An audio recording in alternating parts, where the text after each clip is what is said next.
तो जो मजबूत है ना, जिन जिन जिलों में जो मजबूत है उनकी पर यही सब क्रिटिसिज्म होते रहता है। आप समझ लीजिए। अरे भाई, हम आज से जानते हैं उनको, जब राजनीति में नहीं थे तब से जानते हैं, और राजनीति में आए तो कितना आगे बढ़े। इसलिए हम लोग तो सबको जानते हैं। इसलिए इस तरह से किसी व्यक्ति की आलोचना हम लोग किसी का करते हैं, बोलिए? हम जानते भी हैं, तो अगर किसी पार्टी से हम अलग है तो उसके बारे में हम कुछ बोलते हैं। तो कुछ लोगों का आदत है, हम लोग तो काम करते हैं और काम करेंगे। अब आप बता दीजिए, तो जो आप लोगों की इच्छा थी इसको रिलीज किया गया, तो उसमें कहीं से कोई गड़बड़ी नहीं है, बिल्कुल जेन्युइन है और सही। लेकिन फिर तो हम आग्रह करेंगे। बिहार लोकतंत्र की जननी कही जाती है और लोकतंत्र की अपनी एक खूबसूरती होती है। खासकर हम अगर अपने संविधान और कानून की बात करें तो ये हमारे लोकतंत्र की एक सबसे बड़ी विरासत है। लेकिन अगर हम बात बिहार जैसे प्रदेश की करें तो आज बिहार में लोकतंत्र के नाम पर हम संघर्ष कर रहे हैं, क्योंकि जो असली डेमोक्रेसी होती है, जो एक उन्नत समाज की बात होती है, वो भी यहाँ जात पात और ऊंच नीच के भेदभाव से ग्रसित हो गया है। लगता ऐसा है कि मौजूदा सरकार जो बिहार में महागठबंधन की है, वो भी इस ओर बिहार को और ले जाना चाहती है। लेकिन हम आज बात ये कर रहे हैं कि अभी हाल फिलहाल में बिहार में एक बाहुबली नेता आनंद मोहन सिंह की रिहाई हुई है और उनकी रिहाई को लेकर बिहार में खूब हाय तौबा मची। यहाँ तक कि जो बिहार की प्रमुख विपक्षी पार्टी है बीजेपी, उसके कई नेताओं के भी दो मत हुए।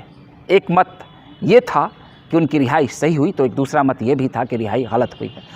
बहरहाल हम इस मसले पर इसलिए बात कर रहे हैं क्योंकि हमारे यहाँ अगर अपराध की हम बात करें, अगर अपराध को हम अपने सामाजिक आईने से देखें तो यहाँ पर भी जात पात के चश्मे से इसे देखा जाता है। कौन सा अपराधी किस जात बिरादरी से आता है और कौन सा गैंगस्टर किस जात बिरादरी और धर्म से ताल्लुक़ रखता है। जबकि किसी भी अनैतिक कार्य को हम एक सभ्य समाज में स्वीकार नहीं कर सकते हैं, और जो भी अपराधी होते हैं उनको जात पात और धर्म के बंधन से हम नहीं बांट सकते हैं। लेकिन बिहार में इन दोनों ये चर्चाएं आम है कि आनंद मोहन सिंह की रिहाई इसलिए की गई है क्योंकि उनके जो वो जिस जाति से आते हैं उस जाति के वोटरों को अपने पाले में किया जाए और साथ ही सवर्ण समुदाय को भी खुश किया जाए।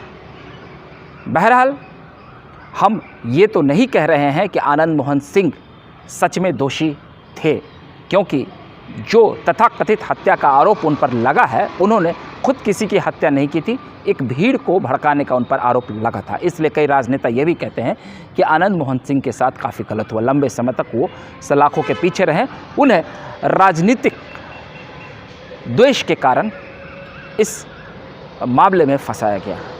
खैर, कौन सही बोल रहा है कौन गलत बोल रहा है, इस बात का फैसला तो न्यायालय करती है, और न्यायालय ने उनको मौत की सज़ा सुनाई थी।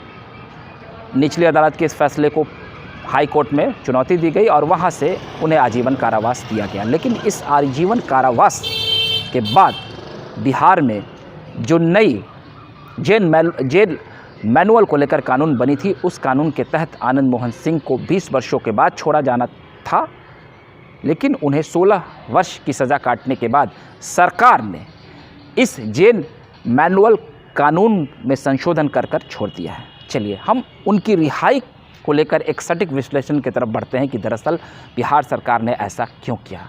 एक तो बात यह है कि नीतीश कुमार खुद सामने आए मीडिया के और उन्होंने ये कहा कि देखिए, आनंद मोहन सिंह के साथ मेरा रिश्ता बहुत पुराना रहा है, मैं उन्हें व्यक्तिगत तौर पर जानता हूँ, उन्होंने समाज के लिए काफ़ी योगदान दिया है और उनकी जो रिहाई हुई है वो कानून संगत हुई है, तक संगत हुई है, इसमें कहीं कोई आपत्ति की बात नहीं, बिल्कुल ठीक है।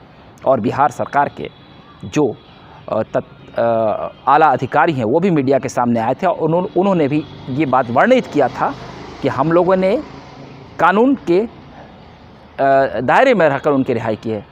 खैर, अगर हम आनंद मोहन सिंह की बात छोड़ दें, क्योंकि आनंद मोहन सिंह का परिवार भी आंदोलन से जुड़ा रहा और 90 का जो वो दशक था जब बिहार में जातीय हिंसा चरम पर पहुंच गई थी। मंडल और कमंडल की आग ने आनंद मोहन सिंह को सवर्णों का बड़ा नेता बना दिया था। वहीं लालू प्रसाद यादव उस वक्त अपनी राजनीति में चरम पर थे।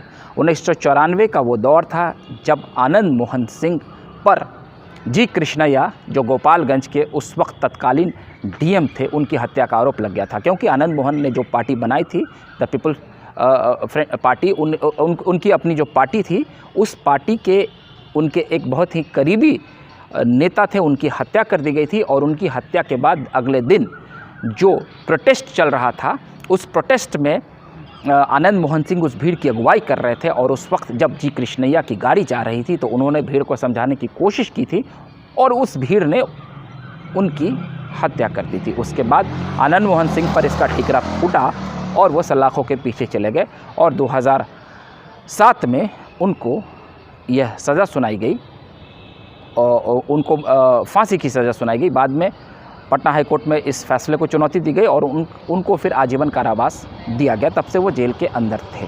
आनंद मोहन का प्रभाव इतना ज़्यादा था कि जेल में रहने के बावजूद उनकी पत्नी भी सांसद बनी थी, वो भी सांसद बने थे और उनके पुत्र भी अभी राजद के विधायक हैं। तो अपने क्षेत्र में उनका पकड़ आज भी बना रहा और जेल के अंदर जाने के बाद कई ऐसे राजनेता होते हैं जिनका प्रभाव कम हो जाता है, लेकिन आनंद मोहन सिंह का प्रभाव कम नहीं हुआ। शायद एक सेंटिमेंट उनके साथ जुड़ा हुआ भी था। आनंद मोहन सिंह ने भी कई बार कहा है कि उन्हें राजनीतिक द्वेष से फंसाया गया था। बहरहाल अब तो वो सलाखों के बाहर हैं और फिलहाल वो जो भी बयानबाजी मीडिया में कर रहे हैं काफ़ी नाप-तोल कर रहे हैं। लेकिन एक वो दौर था जब लालू प्रसाद यादव से उनकी रंजिश आम थी, क्योंकि लालू प्रसाद यादव जो बिहार में पिछड़ों के राजनेता बने थे और आनंद मोहन सिंह अगड़ों के नेता बन गए थे। और जो बिहार में उस वक्त आरक्षण को लेकर आग जली थी, जिसमें कई युवा इस आग की भेंट चढ़े थे और काफ़ी हाय तौबा मचा था, काफ़ी हिंसाएं हुई थी, पूरे देश भर में हुई थी।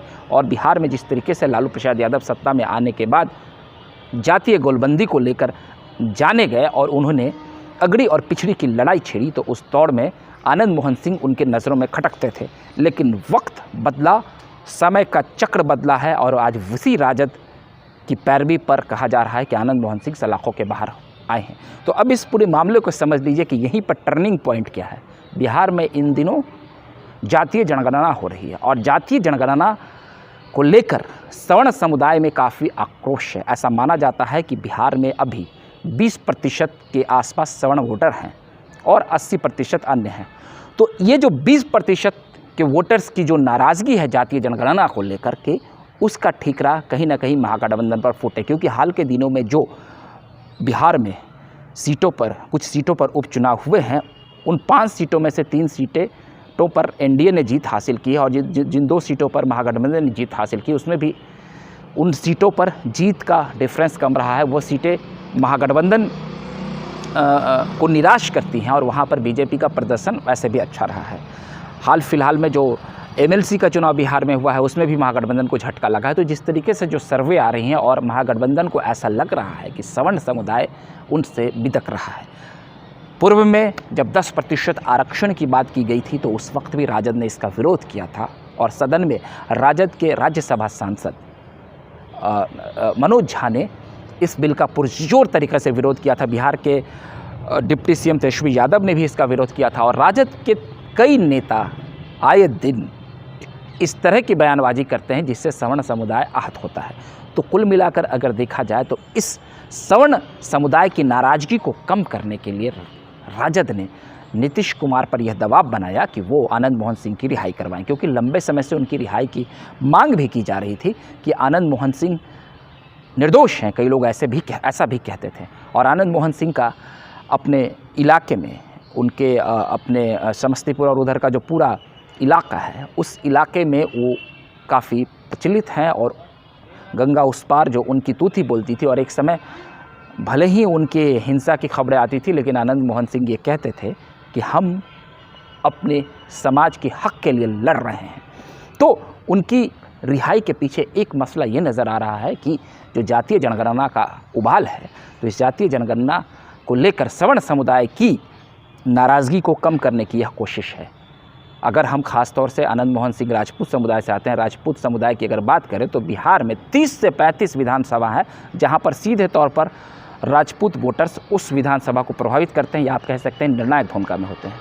और बिहार में 4 से 5 ऐसे लोकसभा क्षेत्र हैं जहां पर राजपूत समुदाय या यूँ कहें राजपूत समुदाय उस पर सीधा असर डालते हैं। तो बिहार में जिस तरीके से सवर्ण समुदाय को एक संदेश दिया गया है कि सवर्ण समुदाय इस फैसले से खुश हों और आनंद मोहन की रिहाई को लेकर महागठबंधन ने एक यह संदेश दिया है। तो एक ये सबसे बड़ा मामला दिख रहा है कि आनंद मोहन की रिहाई के पीछे की वजह क्या। लेकिन वहीं अगर हम बात करें यूपी की, तो यूपी में हाल के दिनों में आप देखना अतीक अहमद से लेकर तमाम ऐसे जो नेता हैं जो संदिग्ध चीज़ों में संलिप्त रहे हैं, उन माफियाओं को ख़त्म करने का अभियान चल रहा है। तो बिहार में अगर आनंद मोहन सिंह निर्दोष हैं तो उनकी बात और उनको जो राजनीतिक संरक्षण मिल रहा है या जो सपोर्ट मिल रहा है उसकी बात छोड़ दे, तो उनके साथ साथ जो 26 अन्य लोग रिहा किए गए हैं उसमें 7 ऐसे लोग हैं जो पॉलिटिकल कॉरिडोर में जो चर्चाएं हैं या जो आप प्रशासनिक महकमे के लोगों से पूछे या जो बिहार के ब्यूरोक्रेट्स हैं वो बताएंगे कि ये 7 लोग ऐसे हैं जो जिनका समाज पर बुरा असर पड़ सकता है। लेकिन उनकी भी रिहाई हो गई क्योंकि जेन मैनुअल में जो ये संशोधन किया गया उसमें ये था कि सरकारी कर्मचारी की ड्यूटी के वक्त अगर हत्या कर दी जाती है तो जिसे आजीवन कारावास मिलेगा। 20 वर्ष सज़ा काटने के बाद सरकार यह तय करेगी कि उन्हें छोड़ा जाए कि नहीं छोड़ा जाए। लेकिन आनंद मोहन की रिहाई पूर्व में हो गई है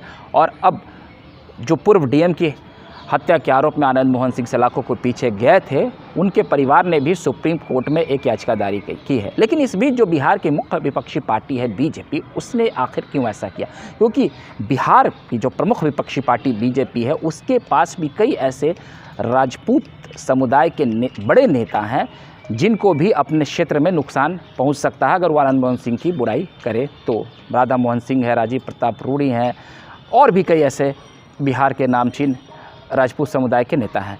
तो आप देख सकते हैं, नीरज बबलू हैं, तो आप देख सकते हैं कि जिस तरीके से बिहार में बीजेपी के कई नेता हैं जो 2 खेमे में बटे हुए हैं। सुशील मोदी पहले समर्थन कर रहे थे, अब वो विरोध करने लगे हैं, गिरिराज सिंह समर्थन कर रहे हैं। वहीं इस बीच देश के गृह मंत्री अमित शाह ने कहा कि आनंद मोहन की रिहाई बिल्कुल गलत है। तो बीजेपी नीतीश सरकार को कटघरे में खड़ा कर रही है कि वो अपराधियों को संरक्षण दे रही है। और वैसे भी महागठबंधन की सरकार पर यह आरोप लगता रहा है कि वो अपराध करने वालों को संरक्षण देती है। आईएएस एसोसिएशन जो बिहार में है वो भी इस मामले पर बैकफुट में है। लेकिन केंद्रीय आईएएस एसोसिएशन ने थोड़ी बानगी दिखाई है और उन्होंने इसका विरोध तो किया है, मगर बिहार में आईएएस एसोसिएशन मौन है। तो क्योंकि वो नीतीश सरकार से के फैसले के विरोध नहीं जा सकती है, उनको थोड़ा दिक्कत हो जाएगा। तो इस पूरे फैसले पर अगर आप देखें तो सीधे तौर पर एक जातीय गोलबंदी और आखिर आनंद मोहन का प्रभाव इतना बड़ा क्यों हुआ, क्या इसके पीछे की वजह थी? क्योंकि एक समय आनंद मोहन सिंह अपनी राजनीति में चरम पर पहुंच गए थे और उनका जो कद था वो सवर्ण समुदाय के बीच काफ़ी बड़ा हो गया था। तो पूरी मिलाकर अगर देखा जाए तो इस मामले पर आज भी एक पहेली बनी हुई है कि क्या समाज में इस बात पर तर्क होता है कि क्या सही में आनंद मोहन सिंह दोषी थे या नहीं थे। लेकिन इस पूरे मसले पर नीतीश कुमार ने अपना स्टैंड क्लियर कर दिया, महागठबंधन की सरकार ने स्टैंड क्लियर कर दिया है कि उन्होंने जो कुछ किया है सही किया। अब ये आपको सोचना होगा क्या हमारे समाज में जो फैसले लिए जा रहे हैं वो तर्कसंगत हैं, न्याय संगत है, नहीं है। राजनेता अगर चाहें तो अपने इशारे पर किस तरीके से समाज को एक नई दिशा दे सकते हैं। बहरहाल आपको अगर हमारा ये वीडियो अच्छा लगा हो तो आप हमारे इस वीडियो को प्यार दें, लाइक, सब्सक्राइब और शेयर करें। अगली बार फिर हम हाजिर होंगे एक नई वीडियो के साथ। तब तक के लिए आप हमें इजाज़त दीजिए। बहुत बहुत धन्यवाद।